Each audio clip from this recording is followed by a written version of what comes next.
What's up, guys? It's Ticker Taper Tyler back here again. I'm your host, Tyler Lewis, and I have a special guest today here with me. What's your name? Roy Anderson, cornerback coach with the Philadelphia Eagles. How you doing? That's what's up. Thank you for sharing time out your day. You've had, extensive background working with a couple of teams, such as HCU, Florida A&M. You also had the time to work with LSU and other great teams in the NFL. But we're going to start off, with the college side of football. You've had the opportunity to work under Nick Saban during his time at LSU, one of the greatest, if not the greatest, college football coach of all time. But just tell me, what was that experience like? It was really good. Coach Saban's a really good coach, as you know, very smart, very detail oriented. So really, when I was there, I just tried to soak up all the knowledge that I could from him, and just learned a lot about connecting with players on and off the field, and then the X and O part of it. He's like you say, one of the greatest to ever do it, and I was just glad that was able to be a part of it. That's what's up. And also, LSU being my team, you were also there during 2019, part of that national championship team. So just tell me, what was that like being part of that team, which I believe is the greatest college football team of all time. Yeah, that's what I always tell people the same thing too. It's like when I got there, I was like, man, this is like a pro team already, and the amount of players that we had, and we were just so deep at every position. And not only that, those guys worked so hard. And then having a great coach like Coach Orgeron, he really pushed those guys to become the best that they can become. And it just all panned out for us. And then once we got rolling, we couldn't be stopped. And to this day, those guys are still friends that were on that team and actually got a chance to catch up with one of the guys yesterday. We played Minnesota yesterday in the preseason game. Got a chance to catch up with Justin Jefferson. So it's good to see those guys having success after they left LSU. But like you said, that was one of, if not the greatest team of all time in college football. I'm glad I was being able to be a part of it. Absolutely. And you've been on the defense side of the ball. You had the opportunity to coach some guys like Grant Delpit is with the Browns now, and Derek Stingley with Texans, who's one of the best young corners in the game. Definitely looking out for a breakout year for him. You've had, like I said, you've had the opportunity to coach, with HBCUs and Power Five. So to you, what is the biggest difference between Power Five football and HBCU football? I think the biggest difference is exposure.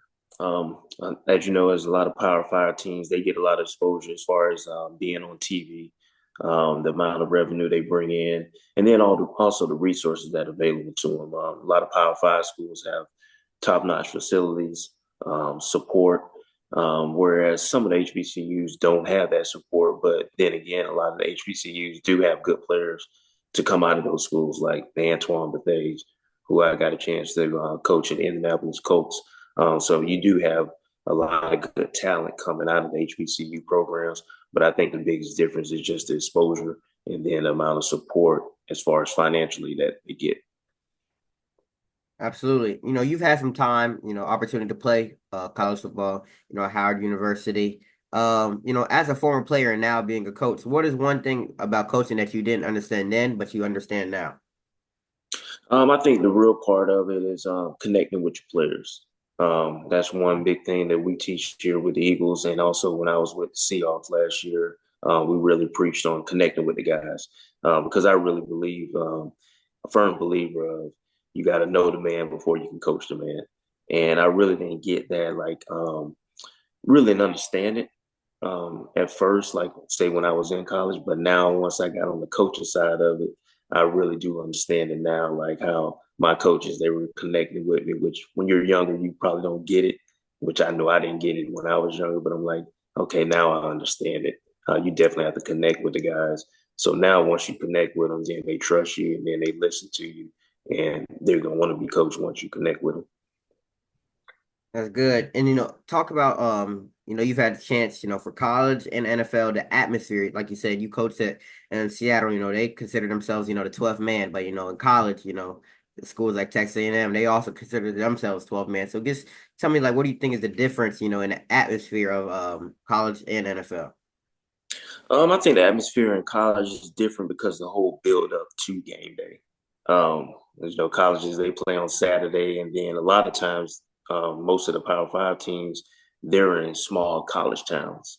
To whereas once football season come around, hey, that's the main thing to do on that Saturday afternoon or that Saturday night whenever they play. So I think the main thing is the build up to it. And then in college, it's different because if you lose one game, that could put you out of the college playoffs. Yeah, So every game is that much more important in college football. Whereas the NFL, if you lose one game, you can still bounce back from that much faster than in college football. So I think that's the biggest difference is the build up to game day in college, and then also the small margin error as far as wins and losses that could put you out of the conference championship or the college football playoffs. absolutely. We saw yesterday Florida State losing to Georgia Tech. That was big for them. Being ranked number 10, that could hurt them. Looking Yep. down later in the season. Um, Yep. talk to me about just game preparation. Like, what does a week look like for you? Usually when I get in on Monday, we'll grade the game tape from the previous game. And then after that, we'll watch the tape with the players. And then they're usually done like around 12:30, 1 o'clock. And so then after that, we're on our own. So each coach has a certain part of the scouting report. For instance, my part of the scouting report is the red zone. So I'll draw all the red zone routes that the team that we're about to play, put together a report, a presentation, and then pretty much just watch game tape throughout the rest of the day on Monday. And then Tuesday, the players are off. So then what we'll do as a coaching staff, we'll come in early that morning and start our game plan prep. What calls do we like on first, second down, third down, red zone, and really do an extensive scout report on that team. And then on Wednesday, that's when the players will come back, and then we'll have practice on Wednesday, have practice on Thursday, and then Friday is like a short day, kind of like a cleanup day. And then Saturday we'll have a walkthrough and then play the game on Sunday. Um, you know, and this year in the NFL, we have a new dynamic kickoff. Players also allowed to wear guardian caps and stuff. So it's different rules being changed. With all the rules being changed in football today, what is a rule that you would bring back or take out of the game? That's a good question. One of the rules that I probably would bring back, I really like the old kickoff rule, like how they did it. Because I'm pretty much old school, so I like the fact the old way that they did the kickoff. I would bring that back. One of the changes that I would make, not sure if I'll change any other rule. That probably would be the main thing is the old kickoff. Like I didn't have an issue with the old kickoff rule. Okay. You mentioned that you're part of the Philadelphia Eagles coaching staff right now. Have you had the opportunity, to experience, the city of Philly yet? Maybe go get a cheesesteak or whatnot. I have actually. It's funny you mentioned cheesesteaks. When I first got here, we went to a place called Angelo's, and that Okay, was never heard really of good. that. That was the best cheesesteak that I ever had in my life. Good cheesesteak, good pizza. And then I went to a couple other restaurants downtown Philly and also out in New Jersey. But definitely some good restaurants here in Philly. Got a chance to tour downtown some. So it's been good so far. That's what's up. And now we're gonna shift to off the field. I call them ticker tape questions. So let's get started. Who's your favorite football player of all time?